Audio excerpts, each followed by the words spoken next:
Hello student. So today we are going to start another structural component of eukaryotic cell, and that is cytoskeleton. We are studying one by one all the cell organelle and cell structure of eukaryotic cell, and now we reached up to the cytoskeleton. Now as the name indicates, there is the two words cyto and skeleton. अब देखिए इन दोनों का क्या meaning रहेगा, cyto and skeleton. Cyto means cell and skeleton we know a kind of framework, just like an organism or an animal which is having a basic framework of bones or something else which forms its skeleton. और ऐसा हर organism में होता है कि body के अंदर कुछ न कुछ ऐसा एक स्केलेटन मिलता है जिसके बेसिस पर पूरी बॉडी कंस्ट्रक्ट होती है. जैसे हम ह्यूमन की बात करें, एनिमल्स की बात करें, तो we have bones together with the muscles, they forms our skeleton. ठीक है, तो जैसे बोनी स्केलेटन है, फिर उस पर मसल्स आती हैं, उसके बाद पूरा बॉडी बनता है.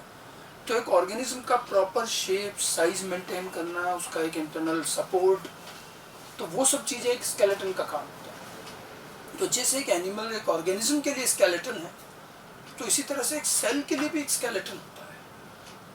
The skeletal material in cell और the cellular skeleton is called cytoskeleton. Cell का जो स्केलेटन है वो थोड़ा एनिमल्स या ऑर्गेनिज्म के स्केलेटन से अलग है. मोर और लेस एनिमल्स का स्केलेटन जो होता है वो फिक्स हो जाता है, एक बार एक फ्रेमवर्क बन जाता है. सेल का स्केलेटन ऐसा फिक्स्ड नहीं है. आप इसको असेंबल कर सकते हो, वापस हटाकर रीअसेंबल कर सकते हो, असेंबल डिसेंबल हो जाता है. ठीक है, और मेनली सेल का जो स्केलेटन है ये प्रोटीनेशियस फिलामेंट का बना है, जो अलग अलग साइज के फिलामेंट हैं. कुछ होलो ट्यूब्स हैं, कुछ सॉलिड थिन फिलामेंट्स हैं. तो अलग अलग तरह के प्रोटीन के ये फिलामेंट हैं जिसको हम जैसे रिक्वायरमेंट है वैसा जोड़ करके एक फ्रेमवर्क बना सकते हैं, एक स्केलेटन बना सकते हैं. ये स्केलेटन सेल को न केवल इंटरनली सपोर्ट प्रोवाइड करता है, बल्कि ये उसका शेप साइज को भी मेंटेन करता है. अलग अलग तरह की सेल्स के जो फंक्शंस हैं उनमें स्केलेटन का भी बड़ा रोल होता है. नर्व सेल्स जिस तरह की हैं, they need a kind of skeleton. Muscles जैसी हैं उस तरह से उनको भी स्केलेटन चाहिए. तो सेल के अंदर एक proper shape size maintenance, proper support के लिए जो प्रोटीनेशियस फिलामेंट का एक स्केलेटन बनता है, हम उसी को साइटोस्केलेटन कहते हैं. ठीक है, वैसे भी सेल में इतनी सारी मेम्ब्रेन्स हैं, सेल मेम्ब्रेन, अंदर भी सेल ऑर्गेनल में मेम्ब्रेन. तो इतने मेम्ब्रेनस स्ट्रक्चर को प्रॉपर सपोर्ट प्रोवाइड करना, हर ऑर्गेनल्स को अपनी अपनी जगह पर प्लेस रखना, ये सब साइटोस्केलेटन का काम है. ऐसा नहीं होता कि हमारे सारे सेल ऑर्गेनल एक जगह इकट्ठे हो गए, ठीक है, या कहीं कहीं क्राउड हो गया. ये साइटोस्केलेटन एक नेटवर्क बनाते हैं जिससे हर सेल ऑर्गेनल अपनी अपनी जगह पर रहता है और एक प्रॉपर शेप साइज मेंटेन रहता है. तो साइटोस्केलेटन को अगर हम डिफाइन करते हैं, it is an elaborated network of filamentous proteinaceous structure. It is actually network of filamentous proteinaceous structure present in cytoplasm of cell. Filamentous proteinaceous structure, it is required to support the extensive membrane system of cell. Cell में जैसा कि मैंने बताया कि काफ़ी सारी membranes हैं, उनको सपोर्ट देने के लिए इस तरह के फिलामेंट्स चाहिएंगे. ठीक है, वेल डेवलप्ड साइटोस्केलेटन, सबसे अच्छे से डेवलप्ड साइटोस्केलेटन हमें मिलेंगे एनिमल सेल्स में. ठीक है, प्लांट्स में it is poorly developed while it is absent in prokaryotes. Prokaryotes में साइटोस्केलेटन नहीं है, एनिमल्स में सबसे अच्छे से, यूकैरियोट्स में, उसमें भी एनिमल. अब यूँ देखिए क्या ज़रूरत है साइटोस्केलेटन.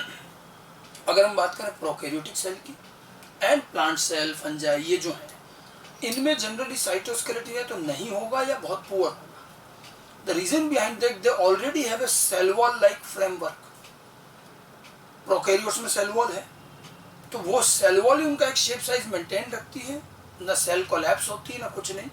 प्लांट में भी, फंजाई में भी सेल वॉल है, और जब सेल के बाहर एक रिजिड कवरिंग है, एक स्ट्रक्चर, एक फ्रेमवर्क ऑलरेडी है, एक तरह का वो एक्सोस्केलेटन है, तो उसके बाद सेल के अंदर ज़्यादा इंटरनल स्केलेटन की ज़रूरत नहीं होती.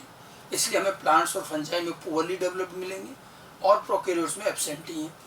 यूकैरियोटिक सेल, एनिमल सेल्स जो हैं, उनमें इस तरह की कोई सेल वॉल नहीं है, तो उनमें ज़्यादा फ्लेक्सिबिलिटी है, और इसीलिए वहाँ इंटरनली ये फ्रेमवर्क रहता है जो कि उस सेल की शेप साइज को मेंटेन करता है. And that's why animal cells will require cytoskeleton much more than the plant, and they have the well developed cytoskeleton also.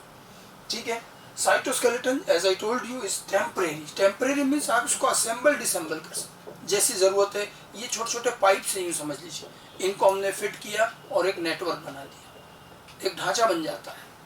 तो जैसी ज़रूरत है दे कैन बी असेंबल्ड और they can be disassembled whenever required. तो ज़रूरत के according assemble disassemble भी हो जाते हैं. ठीक है. साइटोस्केलेटन में देखिए कौन कौन से कंपोनेंट हैं, क्या उनका काम है. Cytoskeletons are involved in many functions. Cell के बहुत सारे फंक्शंस में इनकी ज़रूरत रहती है, such as internal mechanical support. Internally एक पूरा सपोर्ट, एक फ्रेमवर्क बनाते हैं तो सपोर्ट रहेगा. मेंटेनेंस और shape and size of cell, जैसा मैं बता रहा हूँ शेप साइज मेंटेन करें. मोटिलिटी ऑफ सेल, सेल का मूवमेंट, जैसे सेल के मूवमेंट्स के लिए सीलिया फ्लैजेला होते हैं, ये हम अभी आगे पढ़ेंगे. तो वो सीलिया फ्लैजेला इन्हीं साइटोस्केलेटन से बने हुए. तो सेल का मूवमेंट, कुछ सेल्स होती है जो सूडोपोडिया से मूव करती हैं, वहाँ भी साइटोस्केलेटन चाहिए. सीलिया फ्लैजेला है तो भी साइटोस्केलेटन. मोटिलिटी में भी चाहिए. Intracellular transport of materials. अब सेल के अंदर आपको जैसे हमने कहा ईआर से गोल्जी बॉडी, गोल्जी बॉडी से माइटोकॉन्ड्रिया, इधर उधर वेसिकल्स में मटेरियल ट्रांसपोर्ट होता है. ईआर में कुछ बना, गोल्जी बॉडी के पास आया, गोल्जी बॉडी ने उसको और जगह भेजा, तो ये वेसिकल्स मूव करते हैं. तो ये जो ट्रांसपोर्टेशन मटेरियल का है, ये वेसिकल्स प्रॉपरली जगह पर जाएं, इसके लिए साइटोस्केलेटन काम आता है. साइटोस्केलेटन के प्रोटीन फिलामेंट एक तरह के पाथवे बनाते हैं. इन पाथवे के थ्रू मटेरियल का ट्रांसपोर्ट इजीली हो जाता है. तो ये ट्रांसपोर्टेशन के लिए एक तरह से रोड बना रहे हैं, उसके थ्रू ट्रांसपोर्टेशन भी इजीली हो जाता है. तो इस तरह के सारे फंक्शंस में साइटोस्केलेटन का रोल रहता है. साइटोस्केलेटन के कंपोनेंट्स के कौन कौन से हिस्से हैं, क्या क्या चीज़ें हैं. Cytoskeleton there are 3 main component, 3 हिस्से हैं. 3 मेन कंपोनेंट फिलामेंटस स्ट्रक्चर हैं जो साइटोस्केलेटन बनाते हैं. ठीक है. इनमें से one is microtubule, microfilament and intermediate filament. Microtubule सबसे बड़े कंपोनेंट है, माइक्रोफिलामेंट सबसे छोटे कंपोनेंट है, इंटरमीडिएट फिलामेंट दोनों के बीच के हैं. इनमें से भी माइक्रोट्यूब्यूल माइक्रोफिलामेंट ज़्यादा कॉमन है बजाय कि इंटरमीडिएट फिलामेंट के. तो फिलामेंटस कंपोनेंट तो ये 3 है और ये अलग अलग साइज के प्रोटीन फिलामेंट्स हैं, पाइप्स हैं, सॉलिड और होलो, और इन्हीं को अरेंज करके जैसी जहाँ ज़रूरत है हम पूरा स्केलेटन बनाते हैं सेल का. अच्छा, इसके अलावा एक और चीज़, एंडोप्लाज्मिक रेटिकुलम ईआर. इतनी एक्सटेंसिव मेम्ब्रेन पूरी सेल में फैली हुई होती है ईआर की. ER is also considered as a kind of cytoskeleton and it is made up of membrane. तो एक मेम्ब्रेनस साइटोस्केलेटन बनाते हैं. इसलिए कुछ लोग ईआर को भी साइटोस्केलेटन का मेंबर मानते हैं और ईआर की ये मेम्ब्रेन एक तरह का मेम्ब्रेनस स्केलेटन बनाती है. तो कई कई जगहों पर आपको बुक्स में ईआर भी साइटोस्केलेटन में लिखा हुआ मिल सकता है. ER also considered as membranous cytoskeleton. और जो प्रोटीन फिलामेंटस हैं वो ये 3 हैं. हम इनको 1 बाय 1 लेंगे. हमें बहुत डिटेल में नहीं जाना है, लेकिन हमें ये जरूर ध्यान रखना है कि माइक्रोट्यूब्यूल क्या है, माइक्रोफिलामेंट क्या है. 2 तो सबसे ज़्यादा काम आते हैं, थोड़ा बहुत इंटरमीडिएट फिलामेंट. ठीक है. ये किस चीज़ के बने हैं, कैसे अपीयर होते हैं, जस्ट लाइक दैट इनके फंक्शंस वगैरह. जनरल फंक्शन हमने साइटोस्केलेटन के यहाँ आपको बताई दिए कि ये internal mechanical support, motility, shape, size, transport, इन सब में काम है. अब हम इसमें सबसे पहला पार्ट लेते हैं माइक्रोट्यूब्यूल्स. माइक्रोट्यूब्यूल्स माइक्रोस्कोपिक हैं और ट्यूब्यूल्स हैं ट्यूब लाइक हैं.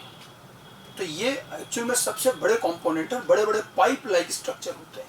These are the largest component of cytoskeleton. इन तीनों में सबसे बड़े यही है, largest component. They are quite thick as compare to the other. Thick, large, unbranched, hollow, cylindrical, tube like proteinaceous structure. बिल्कुल ट्यूब की तरह hollow, cylindrical, tube like protein का structure. And they are made up of which protein, ये अच्छे से ध्यान रखना है, ट्यूबुलिन प्रोटीन. ट्यूबुलिन प्रोटीन से बने हुए होलो पाइप्स हैं. ठीक है. इनका जो फॉर्मेशन है वो ट्यूबुलिन प्रोटीन की पॉलीमराइजेशन से होगा. अभी बताएंगे किस तरह से. और ये होलो पाइप्स होते हैं. अच्छा, माइक्रोट्यूब्यूल जो ट्यूबुलिन प्रोटीन से बनता है, कभी कभी ये इनहिबिट हो सकता है. ये चीज़ हमारा आगे काम आती है कई टॉपिक्स में, इसलिए मैं बता रहा हूँ. Microtubule formation can be inhibited. तो ट्यूबुलिन पॉलीमराइजेशन से जो माइक्रोट्यूब्यूल पाइप बनते हैं, होलो पाइप्स, होलो ट्यूब्स, उनको हम इनहिबिट कर सकते हैं. 2 कंपाउंड हैं. एक तो है ये कॉल्चिसिन, इसको अच्छे से ध्यान रखिएगा. ये आपके जेनेटिक्स और म्यूटेशन और कई जगह आता है. कॉल्चिसिन सेल में तो खैर आना ही आना है. कॉल्चिसिन ये प्लांट से मिलता है, obtain from a plant Colchicum autumnale. Colchicum autumnale Liliaceae family का ये प्लांट है इसमें एक कंपाउंड बनता है कॉल्चिसिन। ये ट्यूबुलिन प्रोटीन का पॉलीमराइजेशन नहीं होने देता, और अगर कॉल्चिसिन है तो ट्यूबुलिन पॉलीमराइजेशन नहीं होगा, माइक्रोट्यूबुल नहीं बनेंगे। और एक और कंपाउंड है विनब्लास्टिन, ये अनदर वन। ये एक और प्लांट है विंका रोजिया, ठीक है। ये दो प्लांट से मिलने वाले नेचुरल केमिकल हैं, और ये दोनों, इसमें भी सबसे ज़्यादा तो कॉल्चिसिन यूज होता है। कॉल्चिसिन जो कॉल्चिकम ऑटोमोनेल से मिलता है, और विनब्लास्टिन जो विंका रोजिया से मिलता है। ये दोनों कंपाउंड सेल में माइक्रोट्यूब्यूल फॉर्मेशन इनहिबिट कर देते हैं, ठीक है। ये एडिशनल इंफॉर्मेशन है, और ये आपके आगे भी काम आएगी, बार बार आएगी, याद रखिएगा, ठीक है। ईच माइक्रोट्यूब्यूल, अब माइक्रोट्यूब्यूल जो होलो पाइप लाइक हैं, करीब 250 एंगस्ट्रॉम का इनका डायमीटर होता है, और उसके अंदर ये होलो होते हैं, ठीक है। तो अंदर जो होलो ल्यूमन है वो करीब 150 एंगस्ट्रॉम का होगा। 150 एंगस्ट्रॉम का होलो ल्यूमन और 250 एंगस्ट्रॉम का टोटल डायमीटर इनका रहता है, ठीक है। और जहाँ तक इनका कंपोजिशन स्ट्रक्चर की बात करें तो each microtubule is made up of 13 प्रोटोफिलामेंट्स। मतलब ये जो अब ये होलो ट्यूब है पूरी, ये होलो पाइप लाइक स्ट्रक्चर होते हैं, इस तरह के यूं, जैसे ये और ये इस तरह के होलो पाइप लाइक स्ट्रक्चर है। तो इनकी ये जो वॉल है ये 13 प्रोटोफिलामेंट की बनी है, and each protofilament is the linear chain of alternately arranged alpha and beta units of tubulin. Tubulin की दो ये 8 शेप्ड स्ट्रक्चर है इस तरह का, अल्फा यूनिट बीटा यूनिट, ठीक है। ये जो होता है इसको कहते हैं alpha beta tubulin dimer, alpha beta tubulin dimer, this one alpha beta tubulin dimer. और इसी के पॉलीमराइजेशन से पूरा का पूरा ये प्रोटोफिलामेंट बने। इसको थोड़ा डायग्रामेटिकली और समझिए, देखिए इसका एक्चुअल डायग्राम देखते हैं।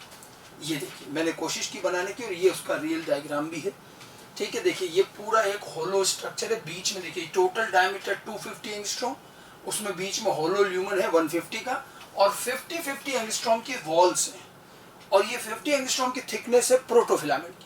अब ये आप काउंट कर सकते हैं 1 2 3 4 5 6 7 8 9 10 11 12 13, ये 13 प्रोटोफिलामेंट है जो सेक्शन में दिख रहे हैं आपको। अब साइड से अगर हम देखें तो ये एक प्रोटोफिलामेंट है, ये जो पूरा है ये 1 प्रोटोफिलामेंट, ये 2 प्रोटो, ये 3rd, ये 4th, ऐसे प्रोटोफिलामेंट। तो 13 प्रोटोफिलामेंट अरेंज करके एक पूरा होलो पाइप लाइक स्ट्रक्चर बनाते हैं, ठीक है। एंड ईच प्रोटोफिलामेंट देखिए made up of alternate units of alpha beta tubulin, alpha unit beta unit alpha beta like this. फिर इधर भी अल्टरनेट है बीटा अल्फा, इस तरह से अल्फा बीटा ट्यूबुलिन डाइमर। तो अल्फा बीटा ट्यूबुलिन डाइमर का पॉलीमराइजेशन है, और ये इस तरह से प्रोटोफिलामेंट बनेगा, ठीक है। और ऐसे कुल मिलाकर 13 प्रोटोफिलामेंट होंगे, ठीक है। ये 13 प्रोटोफिलामेंट है। अगर मैं इसको एक को अगर पूरे को लेता हूँ, ये जो पूरा स्ट्रक्चर है, तो ये एक प्रोटोफिलामेंट हुआ। अगर इसको हम बुक के डायग्राम में देखें, ये तो प्रोटोफिलामेंट हुआ है, और ऐसे ही 13 प्रोटोफिलामेंट है। ये इस तरह का एक होलो पाइप लाइक स्ट्रक्चर है। इसको यहाँ देखिए, अब देखो जिस तरह से ये अरेंज्ड है अल्फा अल्फा अल्फा अल्फा, देखो ये एक हेलिकल वे में अरेंजमेंट हो रहा है इसका। अल्फा बीटा का अल्टरनेट अरेंजमेंट की वजह से आपको यहाँ भी नजर आएगा, ये देखिए हेलिकल अरेंजमेंट है, 2 कलर से दिख रहा है। तो अल्फा ट्यूबुलिन बीटा ट्यूबुलिन और अल्टरनेटली अरेंज्ड है, और ये सारे हेट्रोडाइमर होते हैं प्रोटोफिलामेंट। यही चीज को हमने बुक के डायग्राम में भी देखा, ये एक प्रोटोफिलामेंट, और ऐसे 13 प्रोटोफिलामेंट से ये पूरा होलो पाइप बनता है, ठीक है। So microtubule is a hollow tube-like structure with a diameter of 250 angstrom, having 13 protofilament arranged at the periphery. Each protofilament is 50 angstrom in width. So 50 50 100 angstrom की तो wall हो गई, और 150 angstrom का hollow lumen हो गया।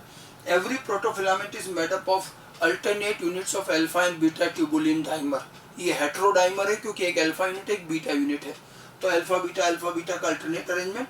ओवरऑल अगर हम देखेंगे तो अल्फा और बीटा इस तरह से हेलिकली अरेंज्ड दिखाई देंगे। ये प्रोटोफिलामेंट का माइक्रोट्यूब्यूल का ओवरऑल स्ट्रक्चर होता है। तो इस तरह के लेंथ कितनी भी हो सकती है, एज पर रिक्वायरमेंट इनकी लेंथ हो सकती है, विड्थ इनकी इतनी रहेगी 250 एंगस्ट्रॉम, ठीक है। इस तरह के ये होलो पाइप्स कई सारी चीजें बनाने में काम आते हैं। साइटोस्केलेटन का सबसे बड़ा कंपोनेंट माना जाता है, ओके। अब अगर मैं इसके फंक्शंस की बात करूं तो इनके फंक्शंस में सच कुछ नहीं है। जैसे साइटोस्केलेटन का मेंबर है it provide internal support and maintain shape size. ये तो सारे साइटोस्केलेटन के मेंबर का काम होगा, जनरल फंक्शन है, ठीक है। माइक्रोट्यूब्यूल जो होती है, ये माइक्रोट्यूब्यूल अब आपके बहुत सारे सेल ऑर्गेनल में यूज होंगे। अभी हम आगे पढ़ेंगे सेंट्रियोल, सीलिया फ्लैजिला, बेसल बॉडी, ये सब माइक्रोट्यूब्यूल के बने हैं। इसलिए हम पहले माइक्रोट्यूब्यूल पढ़ रहे हैं, इसके बाद आगे के जो सेल ऑर्गेनल, एक दो सेल ऑर्गेनल में भी आएंगे, ये centriole, basal body, cilia flagella, इन सब में आएंगे। They forms the cell, basal body तो सीलिया फ्लैजिला का ही पार्ट है, तो they forms various cell organelle also. Microtubule forms spindle filament, spindle fibres बनेंगे सेल डिवीजन में। हो सकता है आपने लोअर क्लासेस में पढ़ा भी हो कि जब सेल डिवाइड होती है और क्रोमोसोम को अलग अलग किया जाता है, आधे क्रोमोसोम एक तरफ दूसरी तरफ दूसरे, तो क्रोमोसोम को खींच के ले जाने का काम स्पिंडल करते हैं, और ये स्पिंडल माइक्रोट्यूब्यूल के बने हैं, ठीक है। Spindle formation during cell division and helps in chromosomal movement. बाकी डिटेल स्पिंडल के बारे में सेल डिवीजन में भी आएगा, ठीक है। Microtubule helps in cellular locomotion. Cilia flagella में अगर ये हैं माइक्रोट्यूब्यूल, तो सीलिया फ्लैजिला लोकोमोशन के लिए तो चाहिए, तो सेल्यूलर लोकोमोशन में भी चाहिए। And it helps in intracellular transport. Intracellular transport मतलब सेल के अंदर जो मटेरियल का ट्रांसपोर्ट है। मैंने जैसा कहा कि ये जो ट्यूब्यूल्स हैं, ये एक तरह का रोडवे बनाते हैं, रोड पाथ बनाते हैं जिस पे वेसिकल्स मूव करते हैं, और एक सेल ऑर्गेनल से दूसरे सेल ऑर्गेनल में मटेरियल का ट्रांसपोर्ट में भी हेल्प करते हैं। तो ये हमारा सबसे बड़ा कंपोनेंट था साइटोस्केलेटन का, जो hollow tube like cylindrical pipe like structure है। ट्यूबुलिन प्रोटीन के बने हैं, याद रखना 13 प्रोटोफिलामेंट से मिलके एक होलो ट्यूब बनता है।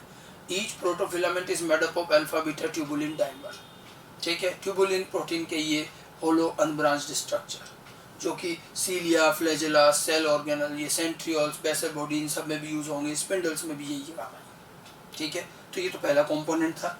Now come to the second component of cytoskeleton and that is microfilament. तो माइक्रोट्यूब्यूल जहां पर सबसे लार्जेस्ट कंपोनेंट है, माइक्रोफिलामेंट सबसे स्मॉलेस्ट थिनेस्ट कंपोनेंट है। It is smallest and thinnest component of cytoskeleton. ये बहुत ही थिन और सबसे छोटे हिस्से। तो कई जगह हमें बड़े स्ट्रक्चर की, बड़े पाइप्स की जरूरत होगी, तो कई जगह छोटे छोटे भी चाहिए, तभी मिला के पूरा स्केलेटन बनता है। तो ये छोटी छोटी चीजें, these are microscopic thin unbranched proteinaceous filaments found in eukaryotic cells. ये बिल्कुल थिन अनब्रांच्ड फिलामेंट है, कोई होलो स्ट्रक्चर नहीं है, ट्यूब लाइक नहीं है, ये बिल्कुल एक सिंगल फिलामेंट। मतलब ये सोच लो कि ये जैसे हमने माइक्रोट्यूब्यूल में 13 प्रोटोफिलामेंट पढ़े, उसमें से मैं अगर एक प्रोटोफिलामेंट को निकाल लूँ तो वो जो एक प्रोटोफिलामेंट है करीब करीब वैसा होता है माइक्रोफिलामेंट, बिल्कुल थिन प्रोटीनेशियस फिलामेंट है। In eukaryotic cell they are found. अब देखो यूकैरियोट्स में ये छोटे छोटे फिलामेंट्स हैं, ये कहाँ कहाँ मिलते हैं? They are found below cell membrane. Cell membrane के इनर साइड में होते हैं, तो थोड़ा मेम्ब्रेन को सपोर्ट देते हैं। इसके अलावा ये साइटोप्लाज्म में स्कैटर्ड भी होते हैं, स्कैटर्ड इन साइटोप्लाज्म। साइटोप्लाज्म में भी स्कैटर्ड है, और ये सारे सेल ऑर्गेनल को दूर दूर रखते हैं, ठीक है। ये बिल्कुल छोटे छोटे फिलामेंट है, मेम्ब्रेन के नीचे होंगे, सेल ऑर्गेनल के आसपास होंगे, ठीक है, और एक तरह से पूरा स्केलेटन बनाते हैं, फाइन फिलामेंट्स होते हैं। They are also found extended in microvilli in animal cells. अब एनिमल सेल्स में आप टिश्यूज वगैरह में भी पढ़ते हैं, फिंगर लाइक प्रोजेक्शंस होते हैं माइक्रोविलाई, ठीक है। शुरू में मैंने भी थोड़ा सा बताया था, ये माइक्रोविलाई जो होती है, जैसे एनिमल सेल्स होती है तो उसमें इस तरह की फिंगर लाइक प्रोजेक्शंस होती है, इस तरह की। ये सपोज कीजिए पूरी सेल है, ठीक है। अब ये सेल्स वहां देखो फिंगर लाइक प्रोजेक्शन निकल रहे हैं, ये माइक्रोविलाई है। इन माइक्रोविलाई के अंदर भी आपको माइक्रोफिलामेंट्स मिलेंगे। तो ये माइक्रोविलाई को बिल्कुल स्ट्रेट रखते हैं और उनके मूवमेंट में काम आते हैं। माइक्रोविलाई इसलिए बनती है ताकि मेम्ब्रेन का सरफेस एरिया बढ़े और ये एब्जॉर्प्शन में काम आता है। इसलिए आप इसको जो है ह्यूमन सिस्टम में कई बार पढ़ेंगे, डाइजेशन वगैरह में से लेकर कई सारी जगहों पर हमें इस तरह की सेल्स मिलेंगी जिनमें फिंगर लाइक ये सेल मेम्ब्रेन के मॉडिफिकेशंस माइक्रोविलाई। तो माइक्रोविलाई के अंदर भी होंगे ये, जिससे माइक्रोविलाई स्ट्रेट रहे और उनका मूवमेंट भी मैनेज होगा। उसके साथ साथ में मसल्स के अंदर माइक्रोफिलामेंट होते हैं, और मसल्स में तो माइक्रोफिलामेंट ग्रुप में बंडल्स में मिलते हैं, और मसल्स के माइक्रोफिलामेंट के लिए तो एक और नाम दिया जाता है मायोफिलामेंट। मसल्स के अंदर ये बंडल्स में मिलते हैं, मसल्स पूरी इसी तरह की माइक्रोफिलामेंट्स की बंडल से बनी है और कॉन्ट्रैक्शन वगैरह करेंगे, इनको मायोफिलामेंट्स कहते हैं, ठीक है। तो माइक्रोफिलामेंट स्मॉलेस्ट कंपोनेंट है, प्रोटीनेशियस फिलामेंट है। किस चीज के बने हैं? देखिए, microfilaments are thin solid filament. ये थिन सॉलिड फिलामेंट, इनका विड्थ रहता है 50 to 70 एंगस्ट्रॉम। जैसा मैंने कहा ना, ये एक प्रोटोफिलामेंट के बराबर से है। प्रोटोफिलामेंट हालांकि ट्यूबुलिन प्रोटीन से बना, बट उसी तरह का है, ठीक है। और इसमें डायमीटर ये है, और ये एक्टिन प्रोटीन के बने, वो ट्यूबुलिन प्रोटीन का था। Microfilaments are made up of actin protein and the units of actin proteins are spirally arranged. इस तरह से अरेंज्ड होती हैं कि माइक्रोफिलामेंट कई बार एक दूसरे पर स्पाइरली अरेंज्ड होते हैं, बंडल्स के फॉर्म में हो सकते हैं, दो माइक्रोफिलामेंट स्पाइरल फॉर्म में अरेंज्ड हो सकते हैं, एक्टिन प्रोटीन के बने हुए हैं, ठीक है, बिल्कुल थिन, एक प्रोटोफिलामेंट की तरह। प्रोटोफिलामेंट ट्यूबुलिन का है, ये एक्टिन के बने, ठीक है। अब देखो, अगर मैं इसका स्ट्रक्चर अगर अपन देखें तो इसका बहुत सिंपल सा स्ट्रक्चर देखा जा सकता है। देखो, मैंने बनाने की कोशिश करी, ये मैंने दो अलग अलग फिलामेंट बनाए, ये एक माइक्रोफिलामेंट है और ये एक्टिन प्रोटीन से बने। इसका बेटर स्ट्रक्चर आपको दिख सकता है, यहाँ देखिए, ये पूरी जो यूनिट्स दिख रही है आपको, ये पूरा एक माइक्रोफिलामेंट है इस तरह से, एक ये दूसरा माइक्रोफिलामेंट। इसके अंदर ये जो यूनिट्स हैं, ये है जी एक्टिन। जी एक्टिन का मतलब है ग्लोबुलर एक्टिन, एक्टिन प्रोटीन की यूनिट्स हैं। इस पर एटीपी मॉलिक्यूल अटैच होता है, एटीपी एनर्जी देता है, और वो आकर के यहाँ जुड़ते हैं और फिर पूरा पॉलीमराइजेशन हो रहा है। एफ एक्टिन मतलब फिलामेंटस, ये एक्टिन फिलामेंट के फॉर्म में बनेगा, और ये एटीपी बाद में एडीपी में कन्वर्ट हो जाते हैं, और इस तरह से ये पूरे फिलामेंट है। यहाँ दो फिलामेंट दिखा रखे हैं जो एक दूसरे पर स्पाइरल होकर चलते हैं, इस तरह से ये माइक्रोफिलामेंट होते हैं, ठीक है। तो बिल्कुल सिंगल यूनिट की एक लीनियर चेन है ये।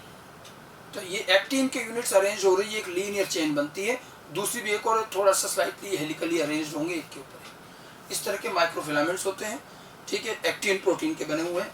और अगर इसके फंक्शंस की बात करें तो फंक्शंस में क्या क्या है, जैसे कि साइटोस्केलेटन के मेंबर हैं, तो ये भी maintaining shape and size and internal support, ये तो सारे साइटोस्केलेटन का फंक्शन है, जनरल फंक्शन है, ठीक है। They makes flexibility of cell membrane. अब देखिए, ये मेम्ब्रेन के नीचे होते हैं, मेम्ब्रेन को सपोर्ट भी देते हैं और मेम्ब्रेन को फ्लेक्सिबल बनाते हैं। हमारी मेम्ब्रेन जो फ्लेक्सिबल है, कई बार मेम्ब्रेन बाहर की तरफ फोल्ड हो जाती है, एक्सोसाइटोसिस एंडोसाइटोसिस सुना होगा। So they makes flexibility of membrane, helps in exocytosis endocytosis. Exocytosis endocytosis, membrane fold होकर के किसी चीज़ को एंगल्फ कर लेती है या किसी चीज़ को रिलीज कर देती है। तो मेम्ब्रेन जो ये पूरी फ्लेक्सिबिलिटी है, इसमें ये प्रोटीन फिलामेंट सपोर्ट देते हैं और इसकी फ्लेक्सिबिलिटी को मेंटेन करते हैं। साथ साथ में सूडोपोडिया बनते हैं, अमीबा वगैरह में आपने देखा होगा, फिंगर लाइक प्रोजेक्शन मेम्ब्रेन से ही बनते हैं और इन सूडोपोडिया की हेल्प से वो सेल मूव करती है। तो ये जो सूडोपोडिया बनते हैं और सेल का जो मोटिलिटी होती है, उसमें भी ये प्रोटीन फिलामेंट काम आएंगे, माइक्रोफिलामेंट, क्योंकि मेम्ब्रेन के लोअर साइड में होते हैं। सूडोपोडिया बना रहे हैं, माइक्रोविलाई बना रहे हैं, या कोई और भी एक्सोसाइटोस, मेम्ब्रेन के जितने भी फ्लेक्सिबिलिटी वाले मूवमेंट हैं, उनमें सब में ये हेल्प करेंगे, ठीक है। बाकी इसके अलावा और जो फंक्शंस, अब जैसे हमने कहा मसल्स में होते हैं ये, तो अगर ये मसल्स में है तो बंडल्स में है, कॉन्ट्रैक्शन में मसल्स का तो मेन काम वही कॉन्ट्रैक्शन में हेल्प करेंगे। सेल डिवीजन में माइक्रोफिलामेंट जो होते हैं साइटोकाइनेसिस में हेल्प करते हैं, एनिमल सेल में, एनिमल सेल्स में साइटोकाइनेसिस में हेल्प करते हैं। देखिए, सेल डिवीजन में क्या होता है, जैसे ये मान लीजिए एक एनिमल सेल है, ये इसका न्यूक्लियस है, ठीक है। तो ये अगर इसका न्यूक्लियस हुआ तो पहले अब मैं आपको केवल एक आउटलाइन बता रहा हूँ, पहले तो न्यूक्लियस डिवाइड हो जाता है, इसको तो कहते हैं कैरियोकाइनेसिस, कैरियो मतलब न्यूक्लियस, आगे भी हम सेल डिवीजन में पढ़ेंगे। उसके बाद जब सेल डिवाइड होती है तो इस तरह से ये फोल्ड हो जाती है,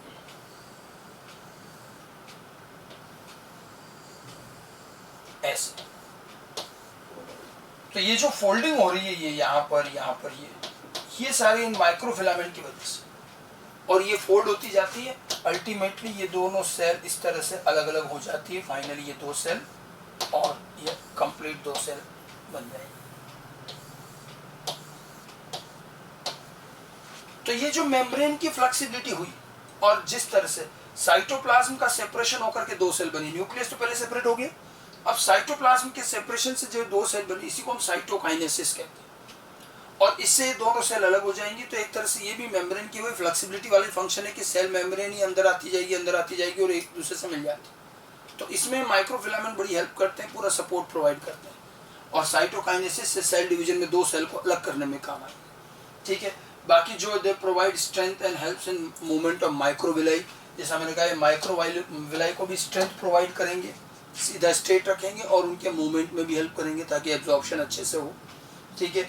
इसके अलावा माइक्रोफिलामेंट है role in production of cytoplasmic streaming movement.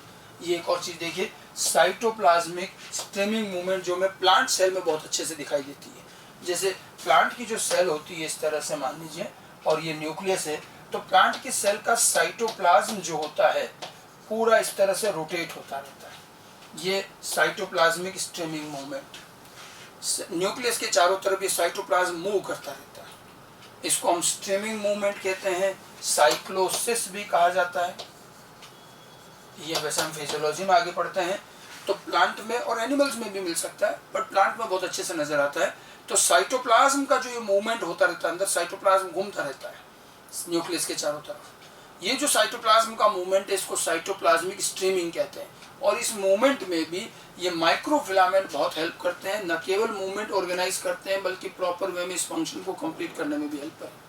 ठीक है, तो ये माइक्रोविलाई जो कि हमारे साइटोस्केलेटन का जो सबसे स्मॉलेस्ट पार्ट है उसका फंक्शन है, उसका स्ट्रक्चर है। तो माइक्रोफिलामेंट होलो ट्यूब लाइक हैं, ट्यूबुलिन प्रोटीन के बने, ये काफ़ी बड़े होते हैं और बड़ी बड़ी चीज़ें बनती हैं इनसे, स्पिंडल्स बनेंगे या सीलिया, फ्लैजेला, सेंट्रियोल जैसे बड़ी बड़ी चीज़ें बनेंगी। ठीक है, माइक्रोफिलामेंट बिल्कुल छोटे थिन फिलामेंट हैं, कोई होलो ट्यूब नहीं है, सिंगल थिन फिलामेंट है, सॉलिड फिलामेंट अनब्रांच्ड और एक्टिन प्रोटीन के बने। ये बंडल्स में हो सकते हैं मसल्स में, या फिर ये और भी जगह नेटवर्क के फॉर्म में साइटोप्लाज्म में हो सकते हैं। ठीक है, तो ये दो तो रेगुलर मेंबर हैं साइटोस्केलेटन के, लेकिन इनके अलावा साइटोस्केलेटन का एक तीसरा कंपोनेंट और है, intermediate filament. Intermediate filament microtubule और माइक्रोफिलामेंट के बीच के हैं। ठीक है, थोड़े बहुत तो हर सेल में होते हैं, अलग अलग सेल्स में इनमें वेरिएशन काफ़ी है, ये बहुत वैरायटी में होते हैं। जैसे देखिए, माइक्रोट्यूब्यूल जो था वो ट्यूब लाइक था, प्रोटोफिलामेंट का बना हुआ होलो, और माइक्रोफिलामेंट सिंगल फिलामेंट था, सॉलिड फिलामेंट। अब इंटरमीडिएट फिलामेंट दोनों के बीच का है, ये भी एक तक ट्यूब जैसा ही बनता है, लेकिन 13 के बजाय 8 प्रोटोफिलामेंट का है, लेकिन ये होलो ना होकर के माइक्रोफिलामेंट की तरह सॉलिड होता है। तो ये माइक्रोफिलामेंट माइक्रोट्यूब्यूल के बीच की स्टेज है, जहां पर ये प्रोटोफिलामेंट से तो बन रहा है, कितने 8 प्रोटोफिलामेंट, तो डायमीटर छोटा होगा तो बीच के होते हैं, और ये होलो ना होकर के सॉलिड होते हैं, इंटरमीडिएट फिलामेंट कहते हैं। They are less common cytoskeleton, ये कम मिलता है और कुछ सेल्स में स्पेसिफिकली मिलता है, usually found in animal cell. और इंटरमीडिएट फिलामेंट प्लांट में बिल्कुल एब्सेंट है, फंजाई में एब्सेंट है, प्रोकैरियोट में एब्सेंट। प्लांट में, फंजाई में ये फिर भी आपको दूसरे माइक्रोफिलामेंट्स वगैरह तो फिर भी मिल जाए, लेकिन इंटरमीडिएट फिलामेंट नहीं मिलते हैं, ये सिर्फ एनिमल्स में ही मिलते हैं। These are small electron microscopic, और ये भी बिल्कुल thin unbranched solid proteinaceous filament होते हैं। इनका डायमीटर करीब 100 एंगस्ट्रॉम का रहेगा। अब देखिए, माइक्रोट्यूब्यूल का डायमीटर 250 एंगस्ट्रॉम का, और जो माइक्रोफिलामेंट का डायमीटर है वो 50 to 70 एंगस्ट्रॉम का, ये बीच के हैं 100 एंगस्ट्रॉम के। ठीक है, and they are solid filament made up of 8 protofilament. ठीक है, ये 8 प्रोटोफिलामेंट से बनेंगे और इंटरनली भी सॉलिड रहेंगे। सॉलिड 8 प्रोटोफिलामेंट का बना हुआ 100 एंगस्ट्रॉम के डायमीटर वाला ये इंटरमीडिएट फिलामेंट होता है। इसमें लेकिन प्रोटीन वेरिएबल है। ठीक है, intermediate filaments are made up of variable types of different proteins in different cells. इनमें कोई एक फिक्स प्रोटीन नहीं है कि यही एक प्रोटीन है जो सब में मिलता होगा। हमने देखा है अलग अलग तरह की सेल्स में इनके प्रोटीन में वेरिएशन है, तो प्रोटीन अलग अलग तरह के हो सकते हैं। ठीक है, किसी में कुछ, किसी में कुछ। माइक्रोट्यूब्यूल में ट्यूबुलिन प्रोटीन है, माइक्रोफिलामेंट में एक्टिन प्रोटीन है। यहाँ लेकिन प्रोटीन वेरिएबल है। हमें 2-4 आपको नाम बताते हैं इसका, कौन सी जगह पर कैसे प्रोटीन मिलेंगे। जैसे keratin containing intermediate filament, IF means intermediate filament. अब ये इंटरमीडिएट फिलामेंट केराटिन प्रोटीन से बने और ये हमारी स्किन में एपिडर्मल सेल्स में मिलते हैं। ठीक है, तो स्किन में केराटिन प्रोटीन होता है, ये keratin containing intermediate filament skin और एपिडर्मल सेल में होंगे। ऐसे desmin containing intermediate filament muscles में होते हैं, मसल्स में डेस्मिन प्रोटीन के बने हैं, एपिडर्मल सेल्स में केराटिन प्रोटीन के बने हैं। ठीक है, वाइमेंटिन कंटेनिंग इंटरमीडिएट फिलामेंट सबसे कॉमन होते हैं और ये कॉमन यूकैरियोटिक सेल्स में जनरली मिल जाते हैं, न्यूक्लियस के आसपास कॉमन। ठीक है, और न्यूरोफाइब्रिल्स, ये न्यूरोफाइब्रिल्स हैं जो नर्व सेल्स में मिलते हैं। तो अलग अलग तरह की सेल्स में ये अलग अलग प्रोटीन से बने हुए हैं। इंटरमीडिएट फिलामेंट में काफ़ी वेरिएशन होता है प्रोटीन को लेकर। ठीक है, रिगार्डिंग इनके फंक्शंस, तो फंक्शंस वही हैं जैसे as a member of cytoskeleton it provide internal support and maintain shape and size, ये तो होना ही। इसके अलावा ये न्यूक्लियस के चारों तरफ होते हैं तो न्यूक्लियस को सेंट्रल पोजीशन में रखना, बाकी सेल ऑर्गन को अपनी जगह पोजीशन में रखने में इनका बड़ा रोल रहता है। ये जो वाइमेंटेन कंटेनिंग इंटरमीडिएट फिलामेंट है, maintain the position of nucleus in other cell organelle. तो सेल में न्यूक्लियस और अदर सेल ऑर्गेनल की पोजीशन अपनी जगह मेंटेन करने में इंटरमीडिएट फिलामेंट भी काम आते हैं और माइक्रो फिलामेंट भी काम आते हैं, ठीक है। और इंटरमीडिएट फिलामेंट में भी मेनली वाइमेंटेन कंटेनिंग इंटरमीडिएट फिलामेंट, ठीक है। बाकी जो अलग अलग जगह के फिलामेंट हैं, दे स्टेबलाइज एपिडर्मिस। अब ये जो केराटिन कंटेनिंग इंटरमीडिएट फिलामेंट है, ये स्किन और एपिडर्मिस को स्टेबलाइज करता है। मसल्स के जो डेस्मेन कंटेनिंग इंटरमीडिएट फिलामेंट हैं, they helps in muscles contraction. और नर्व सेल्स के जो न्यूरोफाइब्रिल्स हैं, provide strength to the nerve cells, ये नर्व सेल्स को स्ट्रेंथ प्रोवाइड करेंगे। तो जहाँ जिस सेल में है, नर्व सेल में है तो नर्व सेल का स्ट्रेंथ, मसल्स में कॉन्ट्रैक्शन, एपिडर्मिस में एपिडर्मिस का काम, और बाकी इन जनरल भी सेल ऑर्गेनल न्यूक्लियस के प्रॉपर अरेंजमेंट में, शेप साइज मेंटेन करने में काम आते हैं, ठीक है। सो ओवरऑल हम इनको कंपैरेटिवली भी ध्यान रख सकते हैं। We have the 3 component in cytoskeleton, microtubule, microfilament, intermediate filament, right. सबसे बड़ा इसमें माइक्रोट्यूब्यूल है, होलो ट्यूब लाइक हैं with the diameter of 250 angstrom. Microfilament सबसे थिनेस्ट है और एक सिंगल फिलामेंट होता है solid filament, around 50 to 70 angstrom का एक्टिन प्रोटीन का बना है। इंटरमीडिएट फिलामेंट होलो ट्यूब तो नहीं है, ट्यूब लाइक है, लेकिन सॉलिड होते हैं, 8 प्रोटोफिलामेंट के बने, 100 एंगस्ट्रॉम का डायमीटर, जिसलिए वो इंटरमीडिएट कहे जाएंगे। इनमें प्रोटीन का वेरिएशन है, प्रोटीन अलग अलग कई तरह के हो सकते हैं। सबका एक कॉमन ओवरऑल फंक्शन क्या है, ये सेल का शेप साइज मेंटेन करते हैं, इंटरनल सपोर्ट प्रोवाइड करते हैं, ये इनका कॉमन फंक्शन है। बाकी ये अलग अलग जगह एज पर रिक्वायरमेंट सेल में ये यूज होते हैं, और ज़्यादातर ये सारा साइटोस्केलेटन का पार्ट आपको एनिमल सेल्स में बहुत अच्छे से नजर आएगा, ठीक है। प्लांट सेल में वैसे ही सेल वॉल होती है, इसलिए बहुत ज़्यादा साइटोस्केलेटन की ज़रूरत नहीं पड़ती, ठीक है। और प्रोकैरियोट्स वगैरह में इस तरह के साइटोस्केलेटन नहीं होते हैं। तो ये एक छोटा सा पार्ट था सेल का साइटोस्केलेटन। अब इसी साइटोस्केलेटन माइक्रोट्यूब्यूल्स पर बेस्ड हमारे कुछ आगे के सेल ऑर्गेनल्स आएंगे, सेंट्रियोल्स एंड सीलिया फ्लैजेला, उस पर आगे बात करेंगे। हेलो स्टूडेंट, साइटोस्केलेटन स्टडी करने के बाद हम उसी से ही एसोसिएटेड आगे की स्ट्रक्चर्स पढ़ेंगे। As I told you, cytoskeleton having the 3 main component, the largest one microtubule, the pipe, hollow pipes, then microfilaments, the smallest one, and the intermediate filament. So these are the 3 different components, and these components not only make the basic cytoskeleton of the cell, but they also constitute some structure, some cell organelles inside the cell. और ये मैंने आपको cytoskeleton के function में भी बताया था कि इनसे कुछ सेल ऑर्गेनल भी बनते हैं, and there are 2 such structure, one is centriole and another is cilia and flagella. तो सेंट्रियोल एंड सीलिया फ्लैजेला समझने के लिए हमें पहले माइक्रोट्यूब्यूल, माइक्रोफिलामेंट यानी कि साइटोस्केलेटन का बेसिक आना चाहिए, इसलिए हमने ब्रीफ में पहले साइटोस्केलेटन और उसके माइक्रोट्यूब्यूल, माइक्रोफिलामेंट समझे। Now come to the centriole. This is the cell organelle which is being totally made up of these cytoskeleton components. Centrioles, the name centriole was actually derived from a Greek word kantron. Kantron word से derive किया गया, and the kantron means cell center.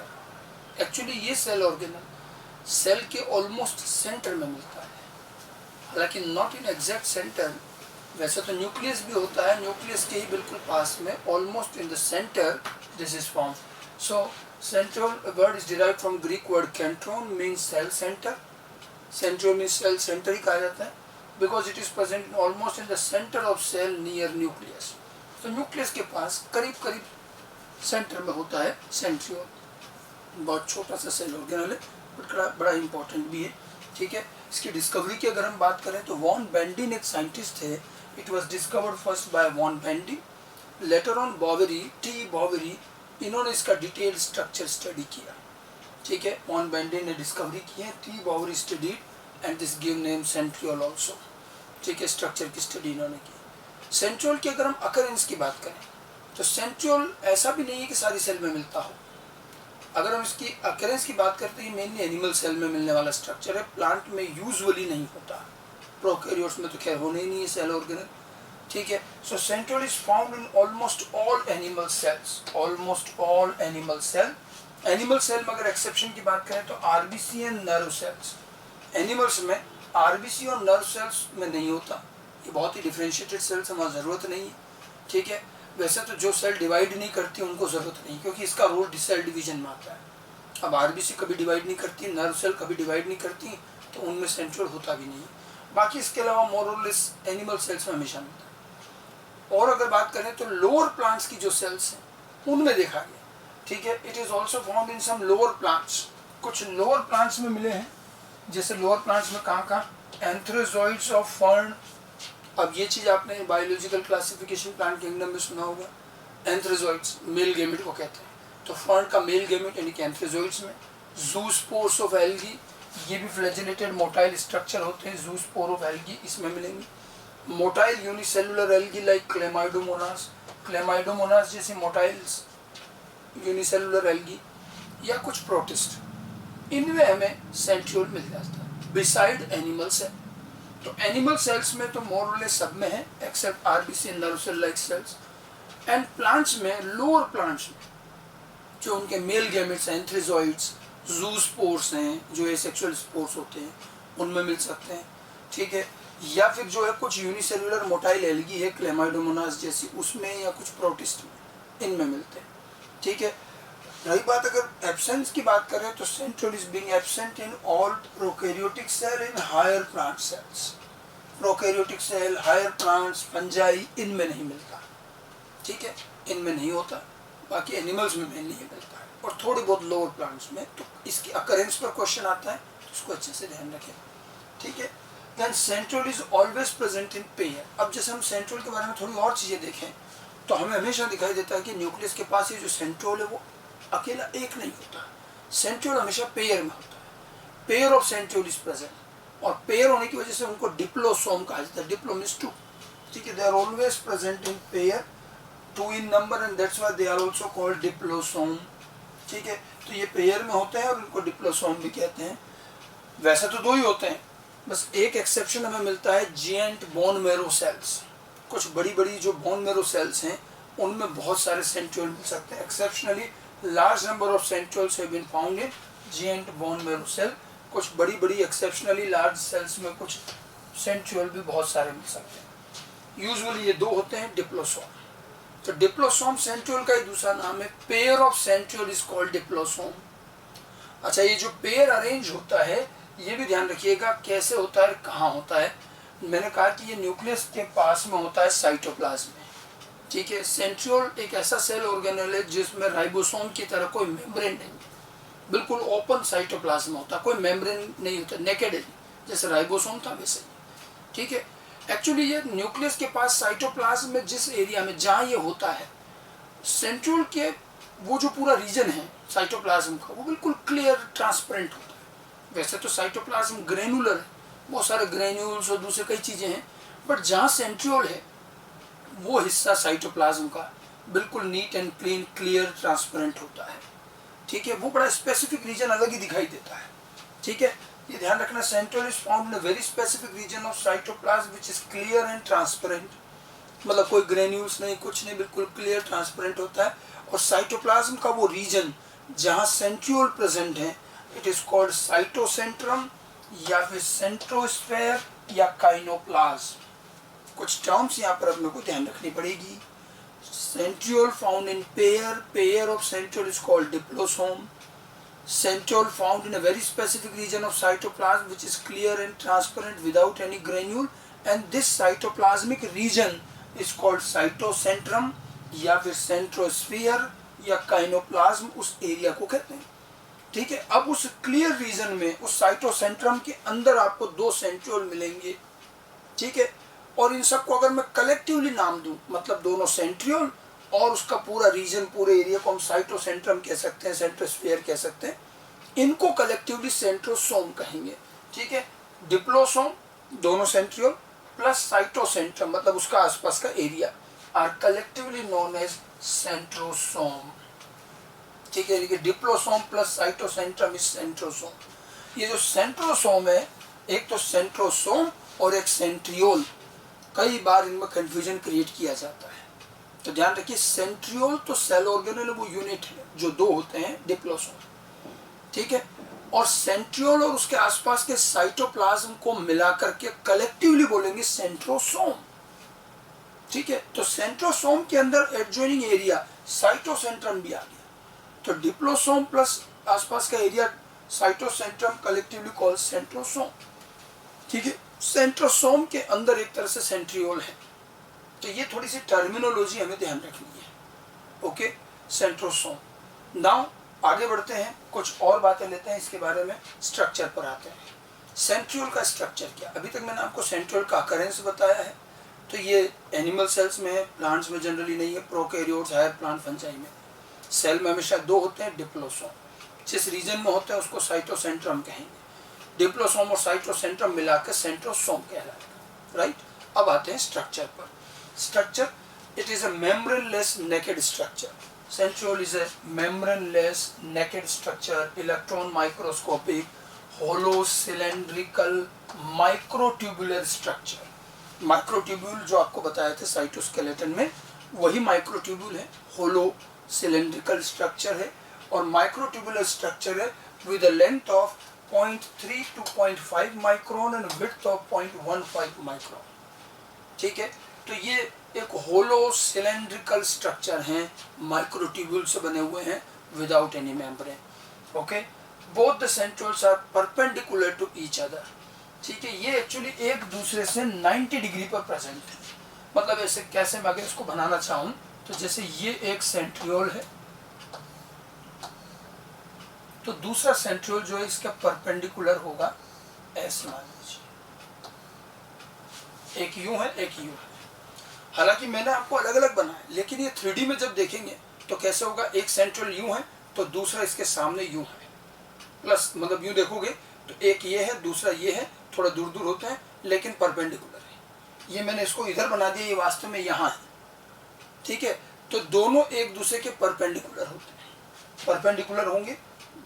ये डिप्लोसोम में, pair में, each centriole is made up of. अब देखिए इसके structure की खास बात, सेंट्रियोल का स्ट्रक्चर ही इंपॉर्टेंट है, और तरीके से एक एक चीज समझ लें, बहुत ईजी है, एक बार चीज हमने को ध्यान रखनी। सेंट्रियोल माइक्रोट्यूब्यूल से बना है। माइक्रोट्यूब्यूल याद कीजिए होलो पाइप लाइक स्ट्रक्चर थे, और एक माइक्रोट्यूब्यूल 13 प्रोटोफिलामेंट से बनाया था अपन ने, अल्फा बीटा ट्यूबुलिन डाइमर से। राइट, ऐसा कैसे? ठीक है, सेंट्रियोल के अंदर क्या होता है, 9 माइक्रोट्यूबुलर ग्रुप होते हैं, मेम्ब्रेन तो है नहीं। ठीक है, ये जो पूरा जो स्पेरिकल जो दिख रहा है आपको, ये 9 माइक्रोट्यूबुलर ग्रुप्स हैं। ठीक है, और एक ग्रुप में 3 microtubule. Okay, centriole is made up of 9 evenly spaced microtubular group at periphery and no microtubule in centre. तो पूरा जो सेंट्रियोल है उसके पेरीफेरी पर 9 माइक्रोट्यूब्यूल्स के ग्रुप हैं। ठीक है, और बीच में कोई माइक्रोट्यूब्यूल नहीं है, और इस ओवरऑल स्ट्रक्चर को, ठीक है, it have a cart wheel like structure. जो कार्ट व्हील होता है बैलगाड़ी का पहिया, वैसा दिखेगा, अभी बताऊंगा मैं। तो ये जो पूरा अरेंजमेंट है, 9 microtubular group on periphery, no microtubule in the centre, और ये पूरा एक कार्ट व्हील लाइक स्ट्रक्चर, इसको कहते हैं हैविंग 9+0 अरेंजमेंट। ये बहुत काम आएगा, बार बार कहना, 9+0 माइक्रोट्यूब्यूल के according, 9 microtubule at the periphery and 0 microtubule in the centre. तो इसका अरेंजमेंट हमेशा क्या रहेगा, 9+0। ठीक है, सेंटर में कोई माइक्रोट्यूब्यूल नहीं है, सेंटर में एक प्रोटीनेशियस रॉड होती है, लेकिन माइक्रोट्यूब्यूल नहीं है। माइक्रोट्यूब्यूल पेरिफेरी पर है, और माइक्रोट्यूबुलर ग्रुप है, ठीक है, 9, और no microtubule in the centre, 9+0 arrangement. ठीक है, अब इसमें भी आगे देखिए, ईच माइक्रोट्यूबुलर ग्रुप, मैंने कहा ना माइक्रोट्यूब्यूल अकेला नहीं, ग्रुप है, 9 ग्रुप है। Each microtubular group is triplet, ये है ट्रिपलेट हैविंग 3 माइक्रोट्यूब्यूल्स। 3 माइक्रोट्यूब्यूल्स, आप इसको ए, बी और सी कहेंगे, attach to each other. Actually ये जो पूरा एक माइक्रोट्यूब्यूल का ग्रुप है, ऐसे 9 ग्रुप है पेरीफेरी, एक ग्रुप में 3 माइक्रोट्यूब्यूल, ए, बी एंड सी। ठीक है, 3 माइक्रोट्यूब्यूल है, एक दूसरे से अटैच्ड है। ये देखिए मैंने यहाँ बना रखा, ये ए माइक्रोट्यूब्यूल 13 प्रोटोफिलामेंट का बना है, फिर इससे बी जुड़ा हुआ और इससे सी जुड़ा हुआ है। बी और सी अधूरे हैं, इनकम्प्लीट है, विद 10 to 11 प्रोटोफिलामेंट। ये 13 प्रोटोफिलामेंट का आपने माइक्रोट्यूब्यूल पहले भी पढ़ा है, 13 प्रोटोफिलामेंट मिलकर बनता है, लिख रखा है हमने साहब। In them A microtubule is complete with 13 protofilament, while B and C जो हैं they are incomplete with 10 or 11 protofilament. ठीक है, ये कैसे है मैंने इसको थोड़ा यहाँ बता रखा। देखिए ये ए माइक्रोट्यूबुल है, ये आउटलाइन बनी है, ये रहा, ये 1 2 3 4 5 6 7 8 9 10 11 12 13, ये ट्रांसवर्स सेक्शन है, 13 प्रोटोफिलामेंट।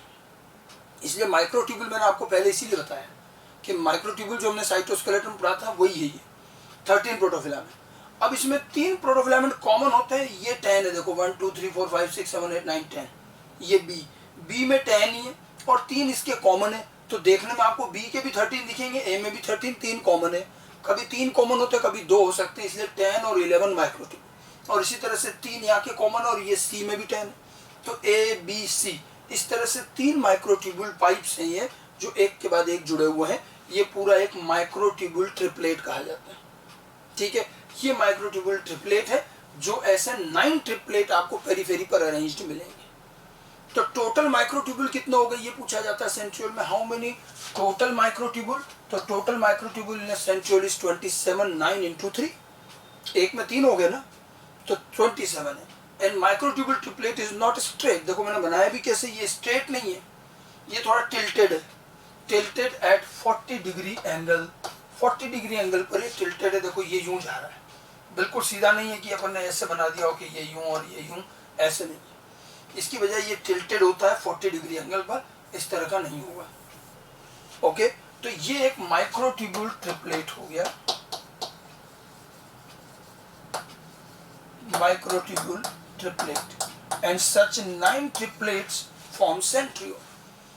तो सेंट्रियोल का बेसिक स्ट्रक्चर दिमाग में क्लियर होना चाहिए, एक होलो सिलेंड्रिकल स्ट्रक्चर है, कोई मेम्ब्रेन नहीं, पेरीफेरी पर इस तरह के 9 टिल्टेड सेंट्रियोलर माइक्रोट्यूबुलर ग्रुप है।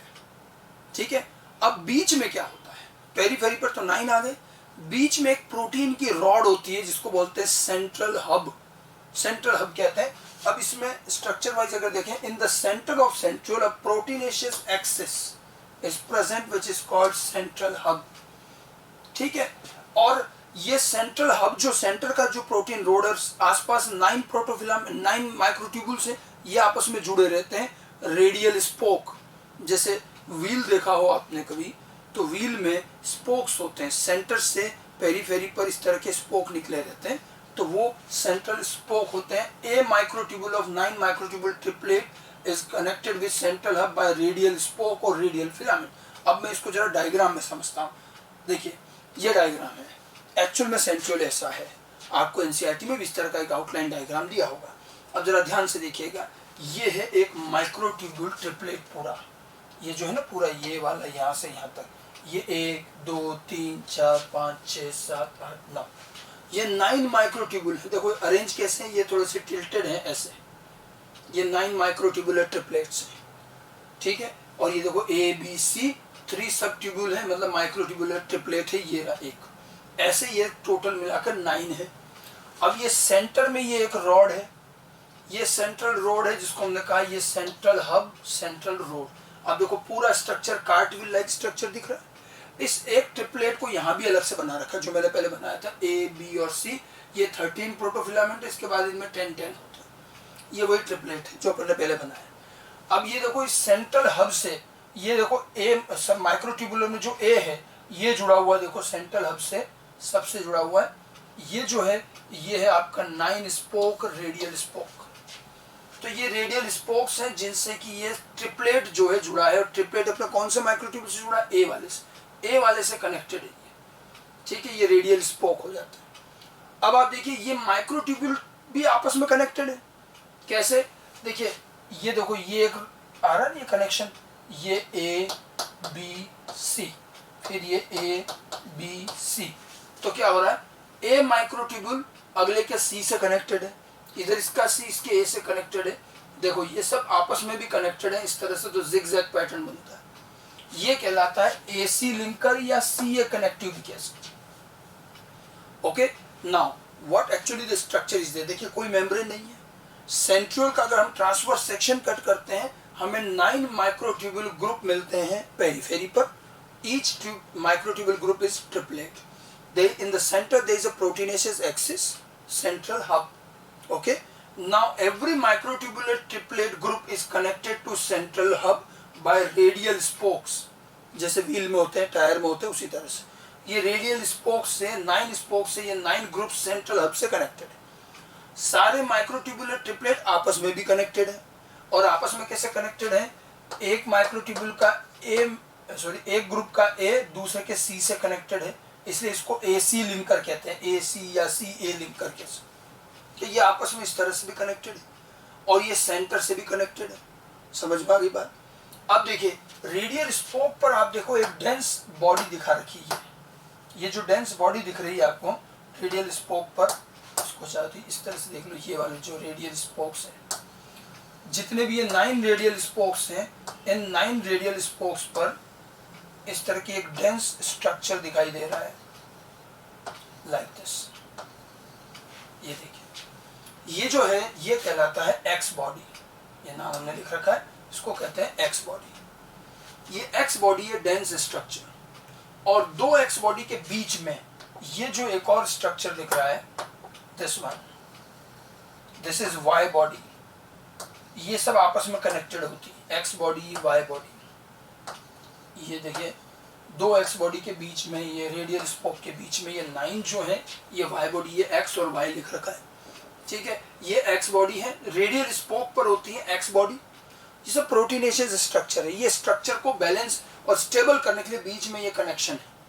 ये जो पतले पतले फिलामेंट्स हैं प्रोटीन के, और ये जो एक्स बॉडी वाई बॉडी से ये जो कनेक्टेड है आपस में, और ये AC लिंकर से भी कनेक्टेड है, देखो इधर। तो ये जो कनेक्शन है ये इस पूरे स्ट्रक्चर को स्टेबल बना देता है, ठीक है। तो पूरे सेंट्रियोल के स्ट्रक्चर में यही सारी चीजें, और ये खाली नहीं होता है, एक लिक्विड भरा रहेगा इसमें पूरे में। ये इस तरह का पूरा 3D में अगर आप इसको देखें तो कुल मिलाकर के जो बातें रही सेंट्रियोल के स्ट्रक्चर में, मैं वही बता रहा था, एक सेंट्रल हब होता है। उसके बाद क्या है, A microtubule of 9 microtubule triplets are connected with central hub by radial filament radial spoke. सबका ए माइक्रोट्यूबुल सेंटर से कनेक्टेड होगा। All 9 microtubule triplets are also interconnected. कैसे? A microtubule of 1 is connected with the C microtubule of another by AC linker. ये अभी बताया था, AC linker से connected होंगे, ठीक है। Each centriole is surrounded bye, अब देखिए एक नई चीज और है, ये जो मैंने अभी तक आपको बताया ये बात समझ में आ गई पहले तो? सॉरी, ये जो पूरा स्ट्रक्चर है सेंट्रियोल का ये समझ में आना चाहिए, इसमें ज्यादा बड़ी कोई चीज नहीं है। 9 माइक्रोट्यूबुलर ग्रुप है, एक सेंट्रल प्रोटीनेशियस एक्सिस है, ये दो बड़ी चीजें हैं। ये सारे ग्रुप जो है प्रोटीन सेंट्रल हब से जुड़े हुए हैं, आपस में भी जुड़े हुए हैं। रेडियल स्पोक से तो ये सेंटर में जुड़े हैं, आपस में AC लिंकर है। बाकी इनके ऊपर X body Y body alternate होती है। रेडियल स्पोक पर एक्स बॉडी, दोनों एक्स बॉडी के बीच में वाई बॉडी, और ये सब पतले पतले प्रोटीन फिलामेंट से इंटरकनेक्टेड होती है ताकि ये स्ट्रक्चर स्टेबल हो जाए, ठीक है। अब क्या होता है, देखो ये तो सेंट्रियोल का ट्रांसवर्स सेक्शन है, ओके। सेंट्रियोल में हमने देखा कि ये दो होते हैं परपेंडिकुलर, एक यूं है और एक यूं है। अब ये सेंट्रियोल पर हमें प्रोटोप्लाज्म के बने हुए कुछ डेंस क्लाउड लाइक स्ट्रक्चर दिखते हैं। इसको मैं आपको इस तरह से दिखा पाऊंगा डायग्राम में, जैसे ये एक सेंट्रियोल है और देखो मैंने ये ड्रॉप्स लाइक बना रखा है। Centriole is surrounded by protoplasmic sphere, मतलब प्रोटोप्लाज्म के बने हुए क्लाउड लाइक स्ट्रक्चर है। एमॉर्फस पेरीसेंट्रियोलर मास, इसको कहते हैं amorphous pericentriolar mass, which is known as massule, crown और सैटेलाइट। सेंट्रियोल में चारों तरफ कई बार एक रिंग कई बार 2 रिंग, मैंने 2 रिंग बना रखी। ये क्या है, डेंस प्रोटोप्लाज्मी है, इसको कहते हैं एमॉर्फस लिक्विड होता है जैसे थोड़ा डेंस होता है, डेंस पेरीसेंट्रियोलर मास जो इसके चारों तरफ है, इसको मैसुली कहते हैं। ये मैसुली कहलाते हैं, एक रिंग बनती है पूरी, ये इस तरह की, इधर दिखा रखी है उधर भी होगी, क्राउन और मैसुली। ये जो मैसुली और ये जो क्राउन है ये क्या करते हैं, actually it regulates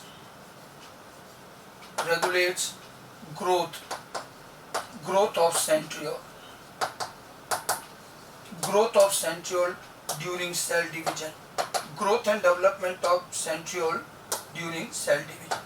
cell division के टाइम ये जो ग्रो करते हैं, डेवलप होते हैं, इनकी ग्रोथ को रेगुलेट करते हैं।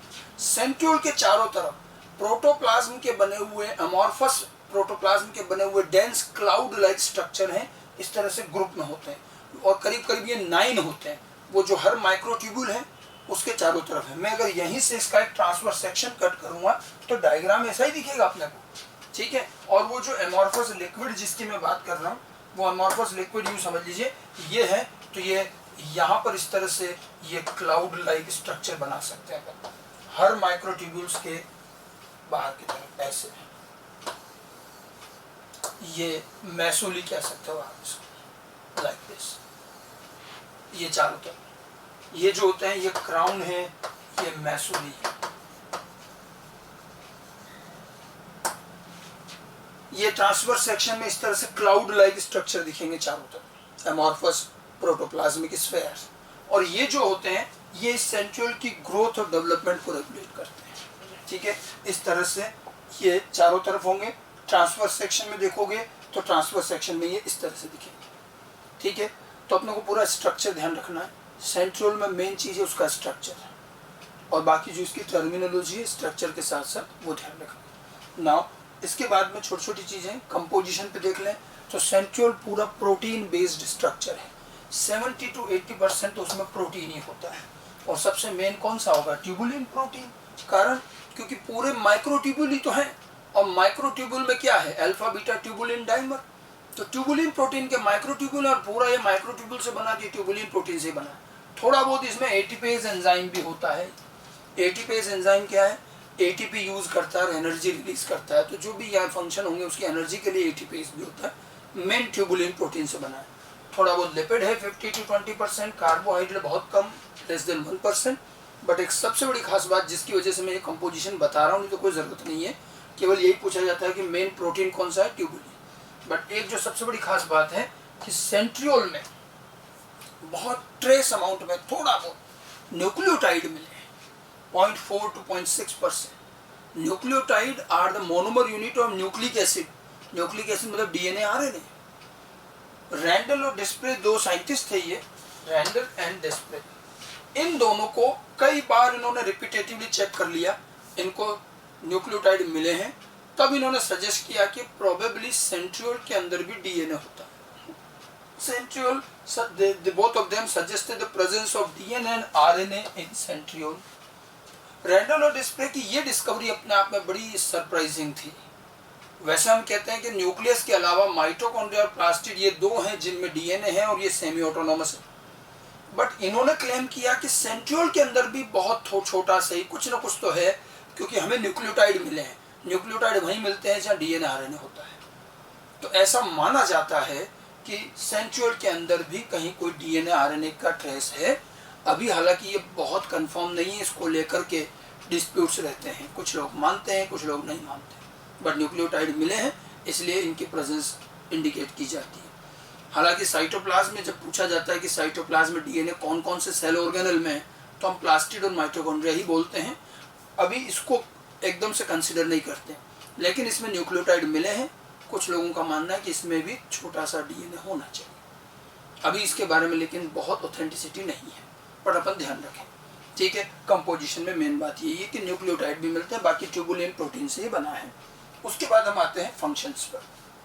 सेंट्रियोल बहुत स्पेसिफिक फंक्शन के लिए बना है, बहुत ज़्यादा फंक्शन नहीं है।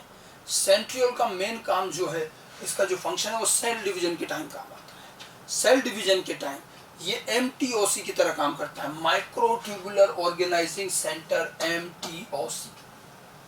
माइक्रोट्यूब्यूल को ऑर्गेनाइज करने का काम करता है। और आप याद कीजिए, माइक्रोट्यूब्यूल जो मैंने पढ़ाए थे साइटोस्केलेटन में, मैंने कहा था माइक्रोट्यूब्यूल से सेंट्रियोल, सीलिया, फ्लैजेला तो बनेंगे। माइक्रोट्यूब्यूल सेल डिवीजन के टाइम स्पिंडल फिलामेंट बनाता है, और ये स्पिंडल क्रोमोसोम को खींच के अलग अलग ले जाएंगे, तभी सेल दो इक्वल पार्ट में डिवाइड होगी, ठीक है। तो स्पिंडल जो बनते हैं वो तो माइक्रोट्यूब्यूल से बनेंगे साइटोप्लाज्म में, लेकिन उन स्पिंडल का जो माइक्रोट्यूब्यूल है उनको ऑर्गेनाइज करने का काम प्रॉपर पोलैरिटी के साथ वो ये करता है, ठीक है। ये माइक्रोट्यूब्यूल को ऑर्गेनाइज करते हैं, स्पिंडल फिलामेंट को ऑर्गेनाइज करते हैं। It organises and arrange spindle fibres. But ध्यान रखना, कुछ लोग ये गलतफहमी निकाल लेते हैं कि ये स्पिंडल बनाते हैं, they never produce spindle fibre. Spindle fibre बनाते नहीं है, स्पिंडल फाइबर को ऑर्गेनाइज करते हैं। बनता तो साइटोप्लाज्म में, माइक्रोट्यूब्यूल से बनता है स्पिंडल फाइबर। मैं ऐसा इसलिए कह रहा हूँ कि जिन सेल में सेंट्रियोल नहीं है उनमें भी तो स्पिंडल फाइबर बनता है। Plant cell, higher plant cell में, फंजाई में बनता है, नहीं है। अब प्लांट सेल में, फंजाई में सेंट्रियोल नहीं है, लेकिन स्पिंडल बनता है। सेल डिवीजन तो तभी होगा ना जब स्पिंडल बनेगा। स्पिंडल की बहुत वैल्यू सेल डिवीजन में, आपको सेल डिवीजन में भी बताएंगे ये चीज, ठीक है। और अगर बिना सेंट्रियोल के भी प्लांट सेल स्पिंडल बना रही है, फंजाई में स्पिंडल बन रहे हैं, इसका मतलब स्पिंडल बनाने के लिए सेंट्रियोल नहीं चाहिए, सेंट्रियोल केवल उसको अरेंज करता है, ठीक है ना, प्रोड्यूस नहीं करता है। स्पिंडल फाइबर प्रोड्यूस अपने आप होते हैं, ये केवल उसको ऑर्गेनाइज करता है। मतलब इसको यूं समझिए, एक डायग्राम से जरा समझें कि जैसे मान लीजिए ये सेल डिवीजन तो खैर हम आगे पढ़ेंगे, ये सेल, ये उसका न्यूक्लियस हो गया, ठीक है। तो सेंट्रियोल जो होता है, सेंट्रियोल इस तरह से यहाँ है पास में, मैंने डॉट बनाया है, ऐसे में ये एक्चुअली में 2 सेंट्रियोल है, ठीक है। अब क्या होता है जब सेल डिवीजन होता है, तो सेल डिवीजन में जैसे ये सेल, सॉरी, अब जैसे ये सेल डिवीजन की ये सेल न्यूक्लियस, अब न्यूक्लियर मेम्ब्रेन अपनी जगह डिसअपियर होने लगती है। अब सेल डिवीजन तो पूरा हम आगे पढ़ेंगे।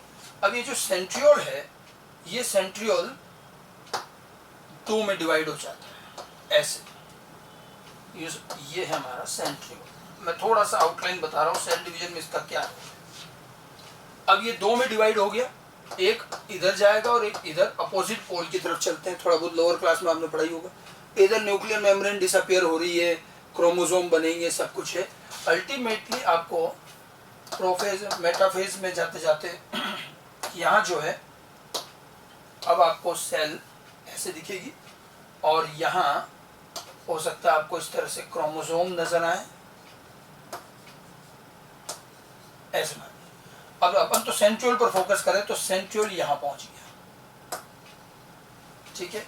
इन सेंट्रियोल के चारों तरफ थोड़ी सी फिलामेंट, एस्टर रेस कहते हैं, वो भी बनती है, ऐसे बनता है, ठीक है। इन सब चीजों के बारे में ज्यादा डिटेल अपन सेल डिवीजन पढ़ेंगे, मैं सेंट्रियोल से समझाना चाह रहा हूँ। अब ये सेंट्रियोल यहाँ आ गया, इसके चारों ओर ये फिलामेंटस रेडिएशन लाइक ये एस्टर रेज होती। अब क्या होता है देखिए, ये दोनों अपोजिट पोल पे पहुंच गए सेंट्रियोल। अब ये क्या करते हैं, ये स्पिंडल को अरेंज करते हैं, ये जो है ये स्पिंडल फिलामेंट्स, इस तरह के ये स्पिंडल फाइबर्स होते हैं, जो ये स्पिंडल फाइबर्स एक सेंट्रियोल से दूसरे सेंट्रियोल को ये ऑर्गेनाइज करते हैं, और ये स्पिंडल फाइबर क्रोमोसोम से अटैच होंगे और ये इनको अलग अलग अपोजिट साइड में ले जाएंगे। तो ये जो है ये सेंट्रियोल का मेन काम है, ये MTOC माइक्रोट्यूब्यूल ऑर्गेनाइजिंग सेंटर की तरह काम करता है, ये दोनों सेंट्रियोल। तो ये एक 2 एक्सिस बन जाता है, और इस एक्सिस के अलोंग फिर ये पूरा प्रॉपर डिवीजन होता है, क्रोमोसोम का मूवमेंट, स्पिंडल का अरेंजमेंट, ये पूरे स्पिंडल अरेंज हो गए, ठीक है। तो जो हमने इसके फंक्शन में बात की थी कि ये MTOC की तरह काम करता है, स्पिंडल अरेंजमेंट का काम करता है। एक और चीज, centriolar axis helps in determining the plane of division और cytokinesis in cell division. Cell division के टाइम सेंट्रियोलर एक्सिस का प्लेन डिवीजन का प्लेन भी डिसाइड करता है, which is perpendicular to the centriolar axis. देखो इसको भी समझो जरा कैसे, जैसे ये डिवाइड हो गए, अब हमारा सेंट्रियोलर एक्सिस क्या रहा। अगर मैं सेंट्रियोलर एक्सिस की बात करूं तो ये जो है ये पूरा का पूरा सेंट्रियोलर एक्सिस है, दिस इज सेंट्रियोलर एक्सिस, ठीक है। तो ये पूरा सेंट्रियोल का एक्सिस है। तो सेल जब डिवाइड होती है तो सेल तो बिल्कुल गोल स्फेरिकल है, तो जब 1 से 2 सेल सेपरेट होगी तो वो कहां से हो, तो सेपरेट कहां से हो, सेपरेशन कहां से हो, उसका प्लेन कैसे डिसाइड हो। तो इसके लिए सेंट्रियोल की हेल्प लेते हैं कि सेंट्रियोल का जो एक्सिस है उसका बिल्कुल परपेंडिकुलर एक्सिस ले लेंगे, तो ये जो है ये परपेंडिकुलर एक्सिस ऐसे जाएगा, ये जो है ये वाला जो एक्सिस है, this will be now the plane of division, plane of division. Centriolar axis का परपेंडिकुलर लेंगे 90 डिग्री, बिल्कुल सेंट्रियोल जिधर है उसका 90 डिग्री पर एक प्लेन बनाएंगे। अब ये सेल यहां से डिवाइड होगी, सेपरेट होगी, सेल का एक पूरा सेपरेशन साइटोकाइनेसिस कहते हैं। तो सेल आखिर कहां से अलग होना शुरू होती है, ये अंदर यहां से यूं डीप जाएगी और ये 2 सेल अलग हो जाती है। तो प्लेन ऑफ डिवीजन, ये जो प्लेन ऑफ डिवीजन है ये सेंट्रियोलर एक्सिस का परपेंडिकुलर होता है। तो सेंट्रियोल की पोजीशन सेल को ये चीज में भी हेल्प करती है, उसको डिवाइड कहां से होना है, प्लेन ऑफ डिवीजन डिसाइड करने में काम आती है। तो सेंट्रियोल का पूरा रोल जो है सेल डिवीजन में आता है। ये पहले तो स्पिंडल ऑर्गेनाइज करते हैं ताकि क्रोमोसोम का प्रॉपर मूवमेंट कराया जा सके, सेपरेशन हो सके। इनकी पोजीशन से सेल को डिवीजन प्लेन डिसाइड करना इजी हो जाता है, 90 डिग्री पर डिवीजन प्लेन डिसाइड होता है।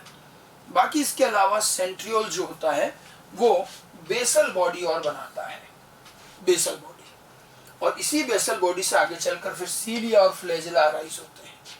इसमें भी माइक्रोट्यूबुल है। सेंट्रियोल ही बेसल बॉडी बनता है और बेसल बॉडी से फिर सीलिया और फ्लैजेला अराइज होते हैं। मतलब ओरिजिन माइक्रोट्यूबुल तो खैर ही, और सेंट्रियोल से ही ओरिजिनेट होगा। हम अगला स्ट्रक्चर जब सीलिया फ्लैजेला पढ़ेंगे तो वहाँ भी आएगी ये चीज, ठीक है। एक और लिख रखा हमने, स्पर्म में स्पर्म टेल बनाने का काम सेंट्रियोल करता है। ये स्पर्म टेल जो है, ये स्पर्म टेल कुछ नहीं है, ये भी फ्लैजेला ही है। स्पर्म की जो टेल होती है वो फ्लैजेला होता है, तो स्पर्म में स्पर्म टेल बनाने का काम सेंट्रियोल का है, मीन्स वही है वो फ्लैजेला बनाना। तो सेंट्रियोल बेसल बॉडी बनता है और बेसल बॉडी से फिर सीलिया फ्लैजेला अराइज होते हैं, वो स्पर्म की टेल भी वही है, ठीक है। तो और कोई बहुत बड़े फंक्शन नहीं है। सेल डिवीजन में मेन फंक्शन है स्पिंडल फिलामेंट को अरेंज करना, ऑर्गेनाइज करना, ठीक है। और प्लेन ऑफ सेंट्रियोल के परपेंडिकुलर प्लेन पर सेल का डिवीजन होना, ये इसकी बेसिक फंक्शंस होते हैं, ठीक है। तो ये पूरा एक छोटा सा सेल ऑर्गेनल था centriole, membraneless naked cell organelle, पूरी तरह से माइक्रोट्यूबुल का बना हुआ है। न्यूक्लियस के पास ऑलमोस्ट सेंटर में होने की वजह से इसको हम सेंट्रियोल कहते हैं, ठीक है। और माइक्रोट्यूबुल का इसका स्ट्रक्चर किस तरह से ये बना है, माइक्रोट्यूबुलर ट्रिपलेट से, ये ध्यान रखना और उसके फंक्शन ध्यान रखना, ओके।